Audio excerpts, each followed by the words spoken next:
Sa ngalan ng Ama at ng Anak at ng Espiritu Santo, Amen.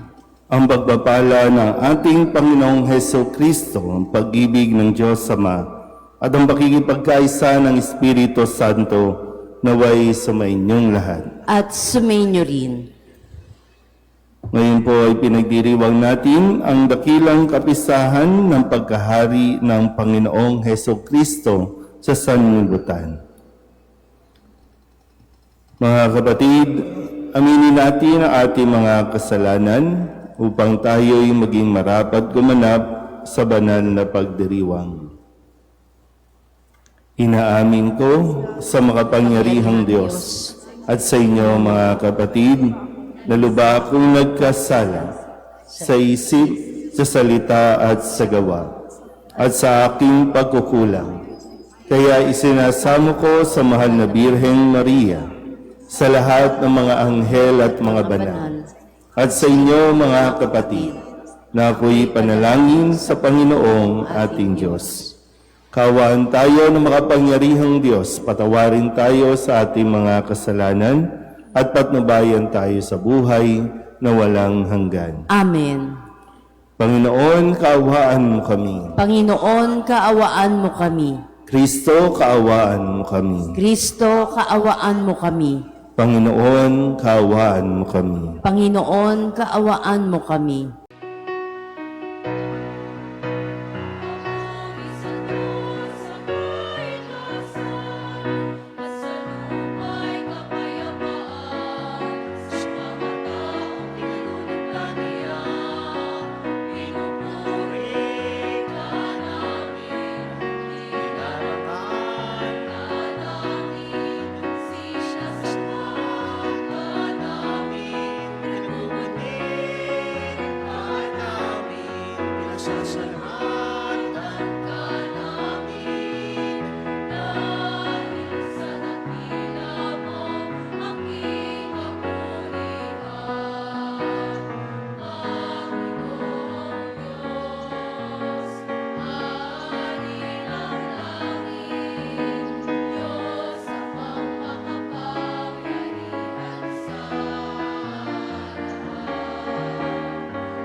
Manalangin tayo.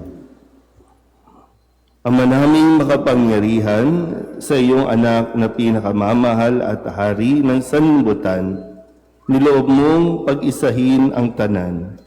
Idulot mo ang tanang kinapal na pinalaya sa kaalipinan ay makapaglingkod sa iyong kadakilaan at makapagpuri sa iyo ng walang humpay sa pamamagitan ni Jesucristo kasama ng Espiritu Santo magpasawalang hanggan. Amen. Magmumula sa angkan ni David ang kikilalaning Mesiyas ng sanlibutan, si Jesus ang hinirang ng Diyos at hari ng mundo sa lahat ng panahon. Pagbasa mula sa ikalawang aklat ni Samuel. Noong mga araw na iyon, nagkaisa ang lahat ng angkan ng Israel na pumunta sa Hebron upang makipagkita kay David. Sinabi nila, "Kami laman ng iyong laman at dugo ng iyong dugo." Nang si Saul ang hari namin, nanguna ka sa mga kawal ng Israel sa pakikipagdigma. Ipinangako sa iyo ng Panginoon na gagawin kanyang hari upang mamuno sa kaniyang bayan. Lahat ng matatanda ng Israel ay nagpunta nga sa Hebron at dooy nakipagkasundo sa kanya sa harapan ng Panginoon. Binuhusan nila ng langis si David at kinilalang hari sa Israel. Ang salita ng Diyos. Salamat sa Diyos.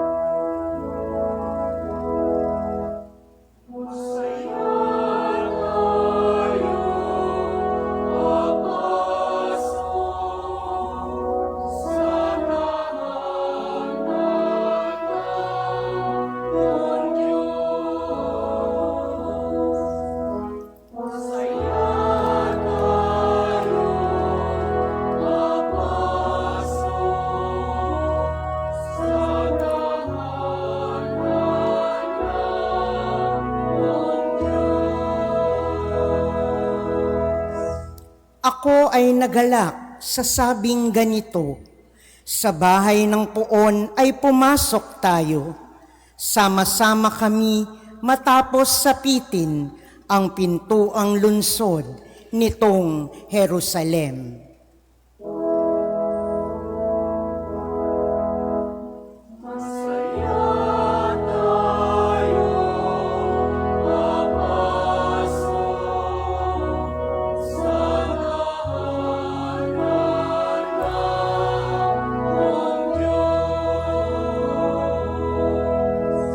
Dito umaahon ang lahat ng angkan, lipi ni Israel upang magsambahan.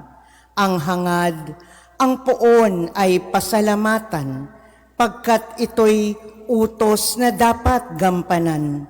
Doon din naroon ang mga hukuman at trono ng haring hahatol sa tanan.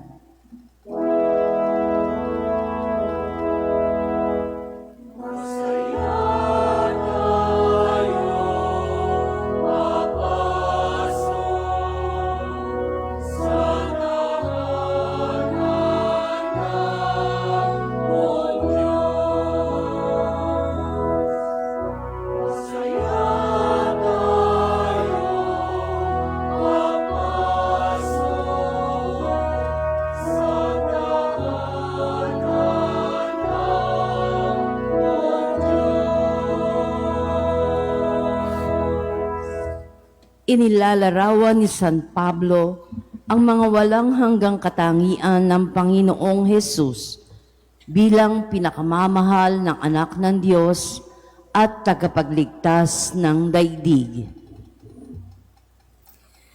Pagbasa mula sa sulat ni Apostol San Pablo sa mga taga-Kolosas. Mga kapatid, magpasalamat kayo sa Ama sapagkat minarapat niyang ibilang kayo sa mga hinirang na magmamana ng kaharian ng kaliwanagan. Iniligtas niya tayo sa kapangyarihan ng kadiliman at inilipat sa kaharian ng kanyang minamahal na anak. Sa pamamagitan ng anak, tayo pinalaya at pinatawad sa ating mga kasalanan. Si Kristo ang larawan ng Diyos na di nakikita at siyang may kapangyarihan sa lahat ng nilikha. Sapagkat ang lahat ng nasa langit at nasa lupa, nakikita man o hindi, pati ang mga nagahari at namamahala, mga namumuno at may kapangyarihang espiritual ay pawang nilikha ng Diyos sa pamamagitan niya at para sa Kanya. Siya'y una sa lahat at sa Kanya nasasalalay ang kaayusan ng lahat ng bagay. Siya ang ulo ng simbahan na Kanyang katawan. Siya ang una, ang panganay na anak, ang unang nabuhay na muli, upang siya ang maging pinakadakila sa lahat ng bagay. Ipinasiya ng Diyos na ang Kanyang kalikasan ay manatili rin sa anak at inibig niyang ang sandaigdigan ay makipagkasundo sa Kanya sa pamamagitan ng anak. Sa pamamagitan ng pagkamatay nito sa krus, nagkasundo nga ang Diyos at ang lahat ng nilikha sa langit at sa lupa. Ang salita ng Diyos. Salamat sa Diyos.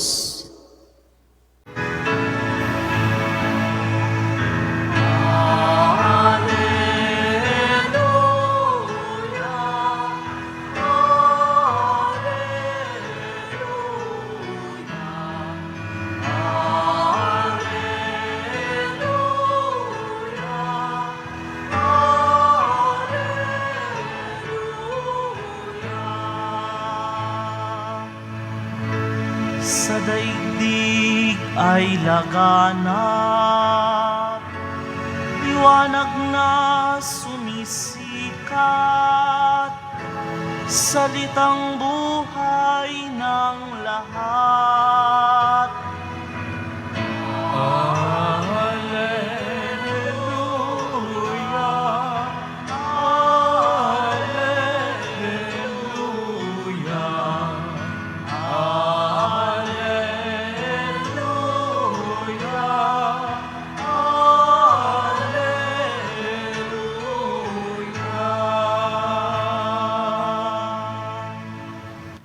Sumainyo ang Panginoon. At sumainyo rin. Ang mabuting balita ng Panginoon ayon kay San Lucas. Papuri sa iyo, Panginoon. Noong panahong iyon, nilibak si Jesus ng mga pinuno ng bayan. Anila, iniligtas niya ang iba. Iligtas naman niya ngayon ang kanyang sarili. Kung siya nga ang Mesiyas, ang hinirang ng Diyos. Nilibak din siya ng mga kawal, nilapitan at inalok ng maasim na alak. Sinabi nila, kung ikaw ang hari ng mga Hudyo, iligtas mo ang iyong sarili. At nakasulat sa ulunan niya sa wikang Griego, Latin at Hebreo, ito ang hari ng mga Hudyo. Tinuya siya ng isa sa mga salaring nakabitin at ang sabi, hindi ba ikaw ang Mesiyas? Iligtas mo ang iyong sarili, pati na kami. Ngunit pinagsabihan siya ng kanyang kasama, hindi ka ba natatakot sa Diyos? Ikaw may pinarurusahang tulad niya. Matuwid lamang na tayo'y parusahan ng ganito dahil sa ating mga ginawa.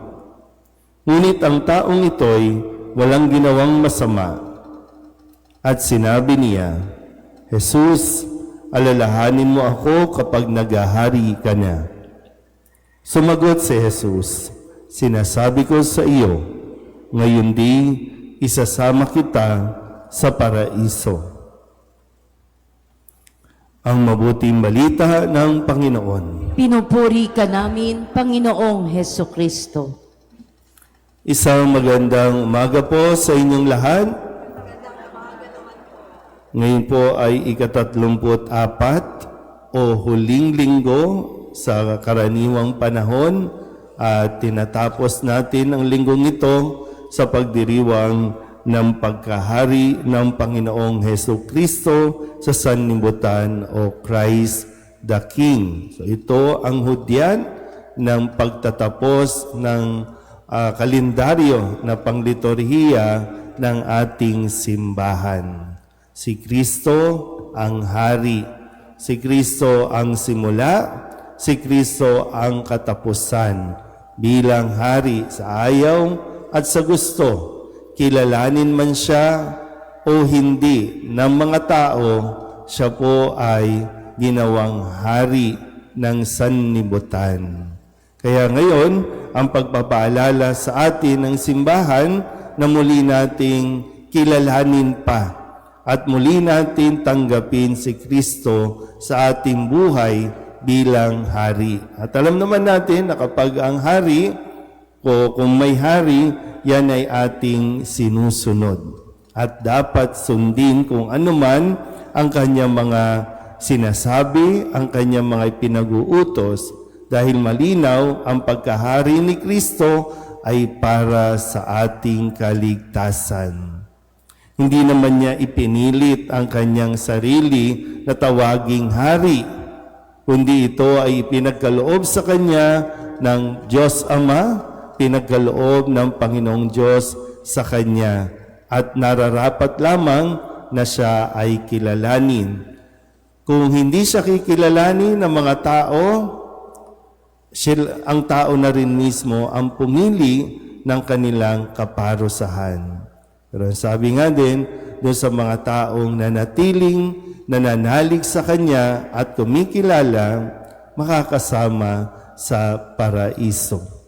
Pero maganda po dito sa ating narinig na ebanghelyo, sunod-sunod yung mga tao, nandyan yung mga kawal, nandyan yung mga pariseyo, mismong Hudyo, kapwa Hudyo, nagsasabing, kung ikaw ang hari, iligtas mo ang iyong sarili.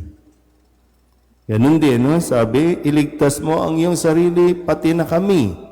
Nililibak siya ng mga tao habang siya po ay nakabayubay sa krus, habang siya ay nakapako sa krus. No? Pag titinan niyo po yung krus, no? Yung sitwasyon o yung kalagayan, tapos lilibakin ka pa, pero sadyang matatag si Kristo.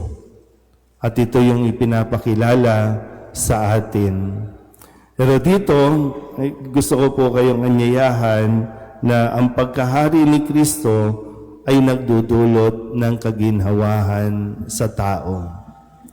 Pwedeng-pwede niyang gawin, pwedeng-pwede niyang pakinggan yung mga sinasabi ng mga tao na iligtas mo ang iyong sarili, di ba? Ikaw ang Mesiyas, makapangyarihan ka, kayang-kaya mo, iligtas mo ang iyong sarili.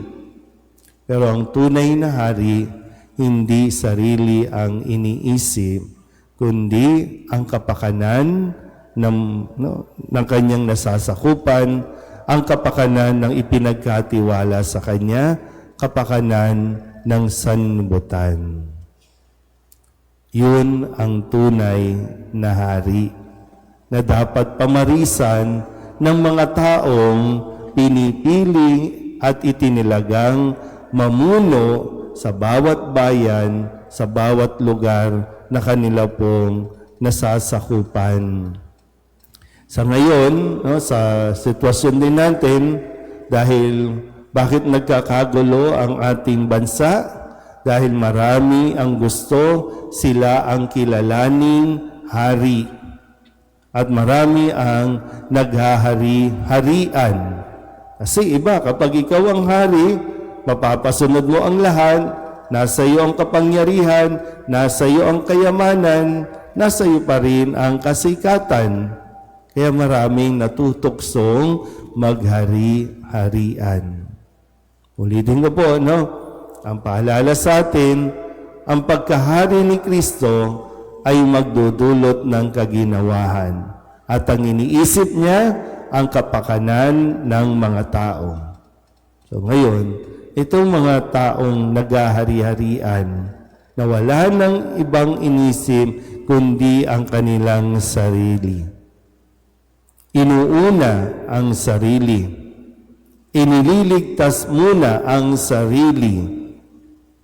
At itong mga naghahari-harian sa ating bayan, sila ang nagdudulot ng pabigat sa buhay natin. Kaya nga, no, hindi si Kristo ang dapat nating pababain sa krus.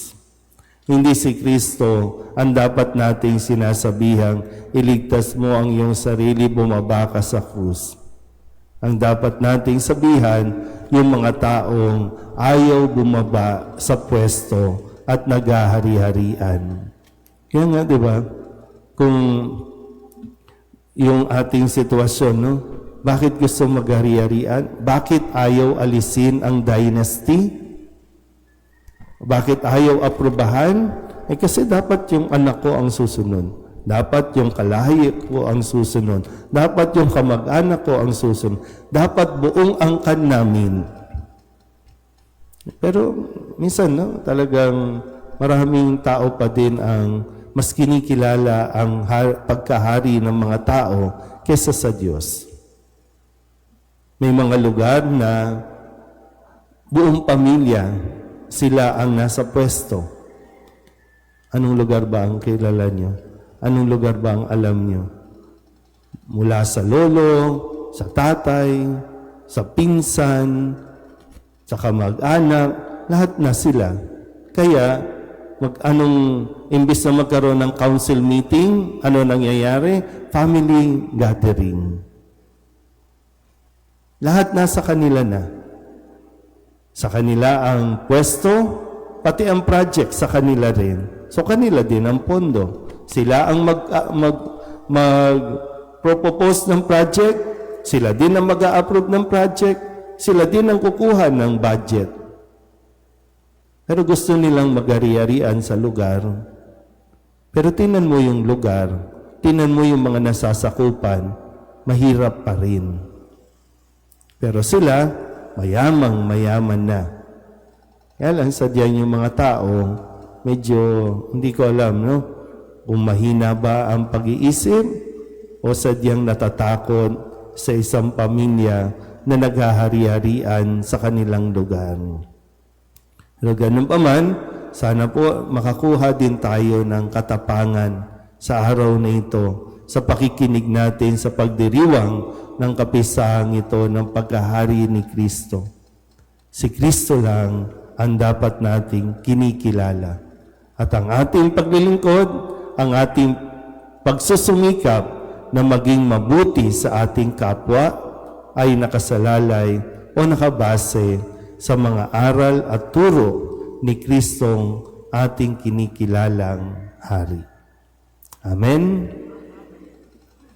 Magsitayo ang lahat, ipahayag natin ang ating pananampalataya. Sumasampalataya ako Sa Diyos amang makapangyarihan sa lahat, na may gawa ng langit at lupa. Sumasampalataya ako kay Jesucristo, isang anak ng Diyos, Panginoon nating lahat. Nagkatawang tao siya, lalang ng Espiritu Santo. Ipinanganak ni Santa Mariang Birhen. Pinagpakasakit ni Poncio Pilato. Ipinako sa krus, namatay, inilibing. Nanaog sa kinaroroonan ng mga yumao. Na may ikatlong araw na buhay na maguli, umakyat sa langit. Naluklok sa kanan ng Diyos amang makapangyarihan sa lahat. Doon magmumula paririto at huhukom sa nangabubuhay at nangamamatay na tao.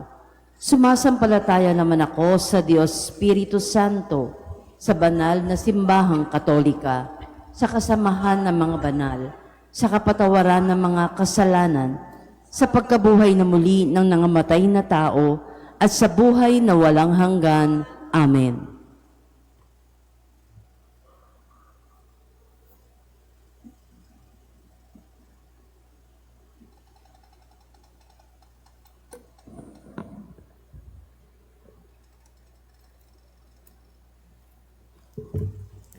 Orasyo Emperata para sa katapatan, katotohanan at katarungan.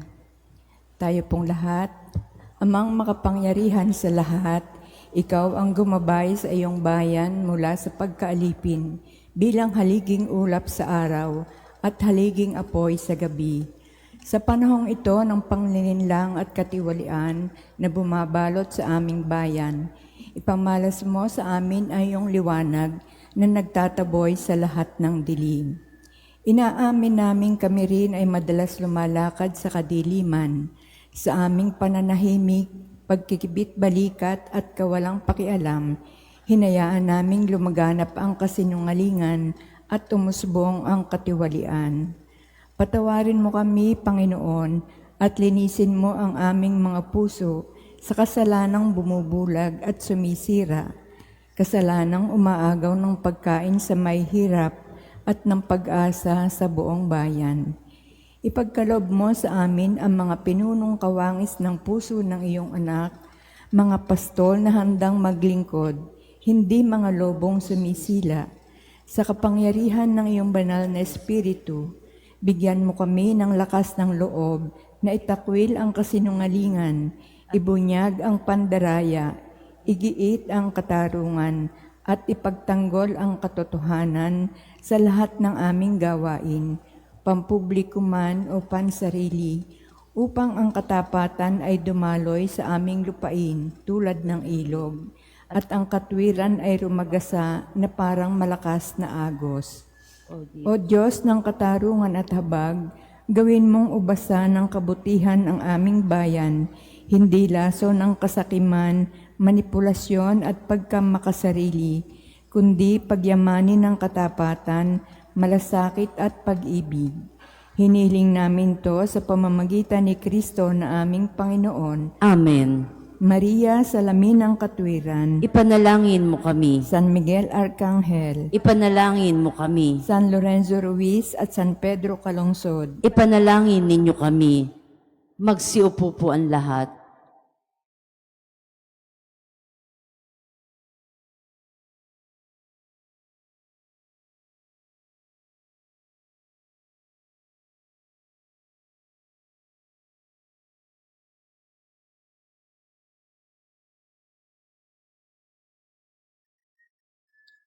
Handog namin sa iyo, Ama, ang tinapay at alak na ito. Handog ng bayang umaasa, sumasamba't nagmamahal sa'yo.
Manalangin kayo mga kapatid upang paghahain natin ang kalugdan ng Diyos amang makapangyarihan. Tanggapin nawa ng Panginoon itong paghahain sa iyong mga kamay, sa kapurihan niya at karangalan, sa ating kapakinabangan at sa buong sambayanan niyang banal.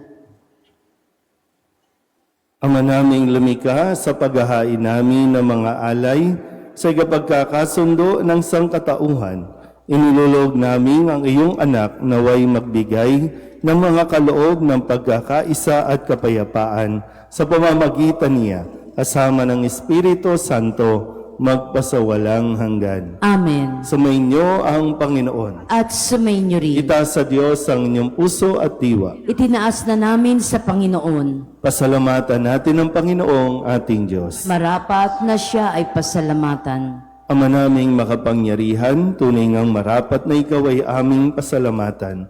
Hinirang mong tagapaghain ng tanan, ang iyong anak na Panginoon ng sanlibutan. Pinadaloy mo sa kanya ang langis ng kasiyahan, tandaan ng paghirang mong pangmagpakailanman. Sa paghahaing ginampanan niya sa krus, siya ang dalisay na tagapagbuklod. Siya ang gumanap sa aming pagkatubos, siya ang sumakop sa sansinukom. Ang kanyang paghaharing lagi sa lahat ay siyang lubusang naglalahad ng iyong kadakilaang matapat, upang buhay mo'y sa lahat maigawad. Sa paghahari niya, lahat ay hinahatian sa iyong kagandahang loob at kabanalan, sa iyong dangal at kapayapaan. Kaya kaysa ng mga anghel na nagsisiawit ng papuri sa iyo, nang walang humpay sa kalangitan, kami nagbubunyi sa iyong kadakilaan.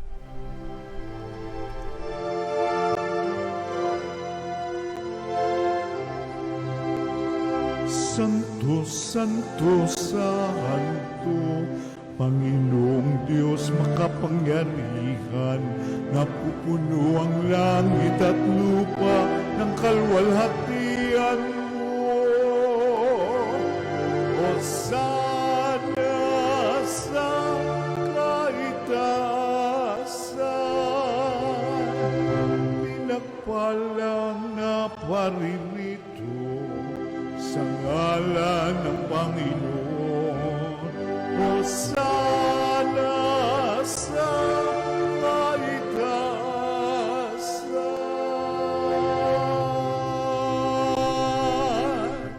Ama naming banal, ikaw ang bukal ng tanang kabanalan. Kaya't sa pamamagitan ng iyong Espiritu, gawin mong banal ang kaloob na ito upang para sa aming maging katawan at dugo ng aming Panginoong Hesu Kristo. Bago niya pinagtiis ang kusang loob na maging handog, inawakan niya ang tinapay, pinasalamatan kaniya, inaghati-hati niya iyon, iniabot sa kanyang mga alagad at sinabi, "Tanggapin ninyong lahat ito at kanin, ito ang aking katawan na ihahandog para sa inyo."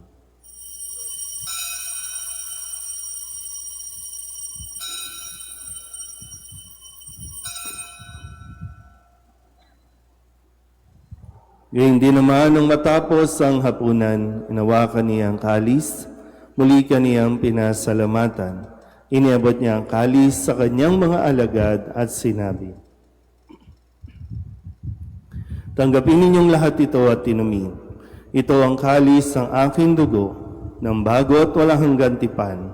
Ang aking dugo na ibubuhos para sa inyo at para sa lahat, sa ikapagpapatawad ng mga kasalanan.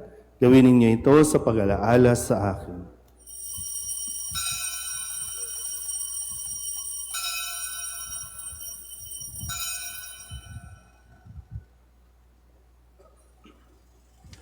Ipagbunyi natin ang misteryo ng pananampalataya.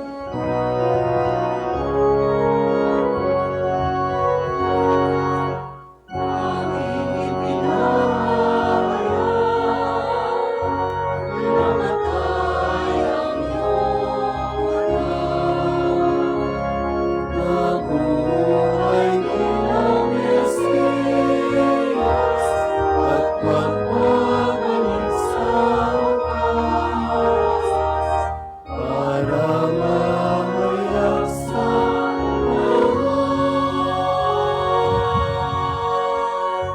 Ama, ginagawa namin ngayon ang pag-alaala sa pagkamatay at muling pagkabuhay ng iyong anak. Kaya tiniaalay namin sa iyo ang tinapay na nagbibigay buhay at ang kalis na nagkakaloob ng kaligtasan. Kami nagpapasalamat dahil kami iyong minarapat na tumayo sa harap mo para maglingkod sa iyo. Isinasamo namin kami magsasalo-salo sa katawan at dugo ni Kristo ay mabuklod sa pagkakaisa sa pamamagitan ng Espiritu Santo. Ama, lingapin mo ang iyong simbahang laganap sa buong daigdig. Puspusin mo kami sa pag-ibig kay San Leon na aming Papa at ni Jose na aming Obispo at ng Tanang Kaparian. Alalahanin mo rin ang mga kapatid naming nahimlay na may pag-asang sila'y muling mabubuhay, gayon din ang lahat ng mga pumanaw. Kawaan mo sila at patuloyin sa iyong kaliwanagan. Kawaan mo at pagindapating kaming lahat na makasalo sa iyong buhay na walang wakas. Kaysa ng mahal na Birheng Maria na ina ng Diyos, ng kabiyak ng puso niyang si San Jose, kaysa ng mga apostol at ng lahat ng mga banal na namuhay dito sa daigdig ng kalugod-lugod sa iyo, may pagdiwang nawa namin ang pagpupuri sa ikararangal mo sa pamamagitan ng iyong anak na aming Panginoong Heso Kristo. Sa pamamagitan ni Kristo, kasama niya at sa Kanya, ang lahat ng parangal at papuri ay sa iyo, Diyos Amang makapangyarihan, kasama ng Espiritu Santo, magpasawalang hanggan.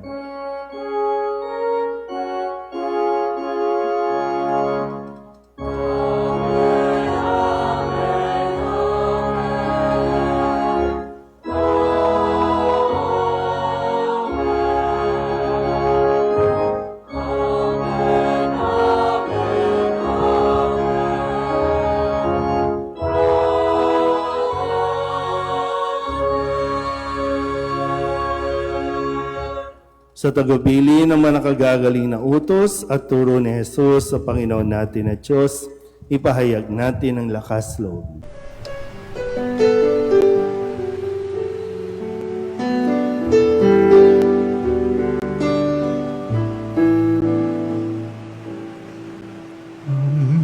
namin sumasalang ka, sambahin ang ngalan mo, mapasamin ang kaharian mo, sundin ang loob mo dito sa lupa para nang sa langit. Bigyan mo po kami ngayon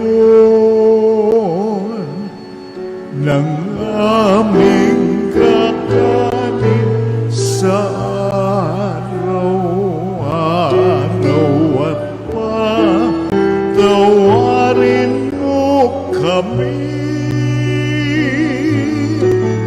sa aming mga sala para ng pagpapatawan namin sa nagkakasala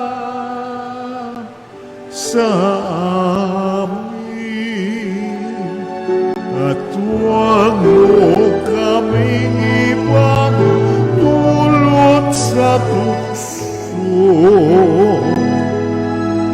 at yadya mo kami sa lahat ng masama. Inihiling namin kami iadya sa lahat ng masama, pagkalooban ng kapayapaan araw-araw, iligtas sa kasalanan, at ilayo sa lahat ng kapahamakan, samantalang aming pinananabikan ang dakilang araw ng pagpapahayag ng tagapagligtas naming sa Heso Kristo. Sapagkat iyo ang kaharian at ang kapangyarihan at ang kapurihan magpakailanman. Amen. Panginoong Heso Kristo, sinabi mo sa iyong mga apostol, kapayapaan ang iniiwan ko sa inyo, ang aking kapayapaan ang binibigay ko sa inyo. Tunghayan mo ang aming pananampalataya at huwag ang aming mga pagkakasala. Pagkalooban mo kami ng kapayapaan at pagkakaisa ayon sa iyong kalooban, kasama ng Espiritu Santo, magpasawalang hanggan. Amen. Ang kapayapaan ng Panginoon ay laging sumainyo. At sumainyo rin. Magbigayan tayo ng kapayapaan sa isa't isa.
Ito ang kordero ng Diyos. Ito ang nag-aalis ng kasalanan ng sanlibutan. Mapalad ang mga inanyayahan sa kanyang piging. Panginoon, hindi ako karapat-dapat na magpatuloy sa iyo, ngunit sa isang salita mo lamang ay gagaling na ako.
Manalangin tayo. Ama naming mapagmahal, kaming pinapakinabang mo sa pagkaing nagbibigay buhay, ay nagsusumamong kaisa niyang makapamuhay sa kaharian sa langit magpakailanman, pakundangan sa karangalang sundin ang mga kautusan ng Haring si Kristo sa sanlibutan, sa pamamagitan niya kasama ng Espiritu Santo magpasawalang hanggan. Amen.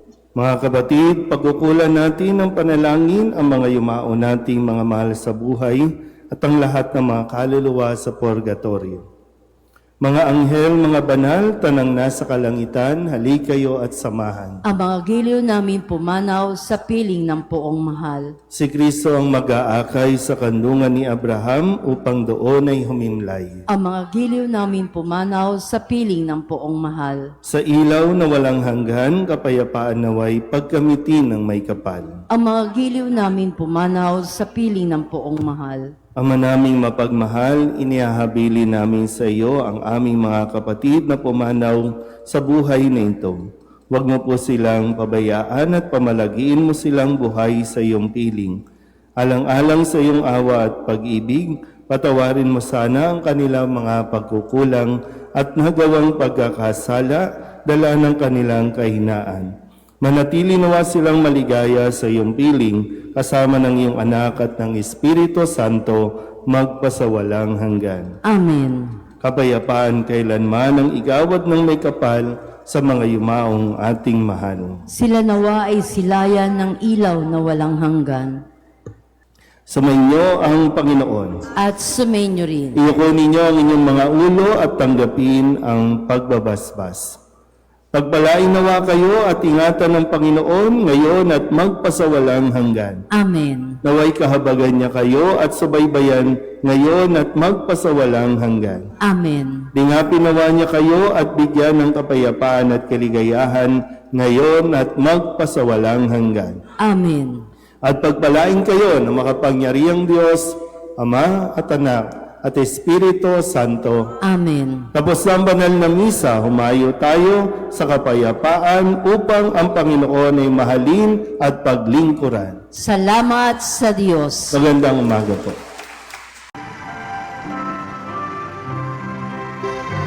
Nuestro Padre Jesus Nazareno, sinasamba ka namin. Pinipintungo ka namin, aral mo ang aming buhay at kaligtasan. Nuestro Padre Jesus Nazareno, iligtas mo kami sa kasalanan. Ang krus mong kinamatayan ay sagisag ng aming kaligtasan. Nuestro Padre Jesus Nazareno, dinarangal ka na amin. Nuestro Padre Jesus Nazareno, nilulwalhati ka na amin. Nuestro Padre Jesus Nazareno, dinarangal ka na amin. Nuestro Padre Jesus Nazareno, nilulwalhati ka namin.